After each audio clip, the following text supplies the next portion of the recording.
এবার থাকছে সারা দেশে ঘটে যাওয়া নানা ঘটনা নিয়ে টুকরো খবর, জানাচ্ছেন সুমন সিদ্দিকী। বরিশাল নগরীর ইমারতের নকশা অনুমোদনের জটিলতা নিরসনে ২০২৪ ও ২০২৫ সালে জমা হওয়া প্রায় ২০০ প্ল্যান অনুমোদন ও হস্তান্তর করেছে সিটি কর্পোরেশন।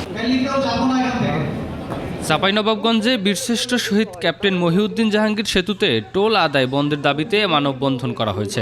বক্তাদের অভিযোগ, নির্মাণ ব্যয় অনেক আগেই উঠে গেলেও ৩৩ বছর ধরে টোল আদায় করা হচ্ছে। ঝিনাইদহে তুষার সিরামিক্স কারখানার বজ্রে ফসলি জমির ক্ষতির প্রতিবাদে মানববন্ধন করেছে স্থানীয়রা। তারা জানান, কারখানার বজ্র ও বিষাক্ত ধোঁয়ায় ফসল ও গাছপালা নষ্ট হচ্ছে, বাড়ছে স্বাস্থ্য ঝুঁকিও। মহাসড়কে শৃঙ্খলা ফেরাতে ময়মনসিংহের ভরাডোবা হাইওয়ে থানা পুলিশ অবৈধ 3 হুইলার ও সিএনজির বিরুদ্ধে অভিযান চালিয়েছে। এ সময় অর্ধশতাধিক যানবাহনের বিরুদ্ধে সড়ক পরিবহন আইনে মামলা করা হয়। 25 বৈশাখ বিশ্বকবি রবীন্দ্রনাথ ঠাকুর এবং 11 জ্যৈষ্ঠ জাতীয় কবি কাজী নজরুল ইসলামের জন্মবার্ষিকী পালন উপলক্ষে নওগাঁয় প্রস্তুতি সভা। সুমন সিদ্দিকী বাবু, 21 টেলিভিশন।